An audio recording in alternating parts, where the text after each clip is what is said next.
Father's Day, pero walang Father's Day kay Hubby. We are busy baling the hay kasi baka umulan na naman. Bukas na siguro, bukas di na lang siya papasok, so bukas siguro saka na kami kakain sa labas. Anyway, nakapagsimba naman kami kanina, kaya okay na siguro.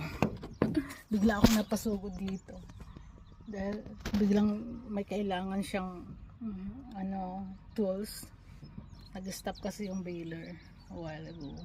So, ayan yung bale, ayan yung na-bale na yan, para yan sa mga baka pagdating ng winter. Ando doon siya sa malayo. Doon, hindi ko na halos makita. Umiikot siya. Ay, ito yung buhay ng mahirap. Kahit Sunday work pa din, kahit halos yun na lang ang break na, yun ang pahinga niya. Anyways, yan po ang buhay dito sa Amerika pag nandito ka sa farm.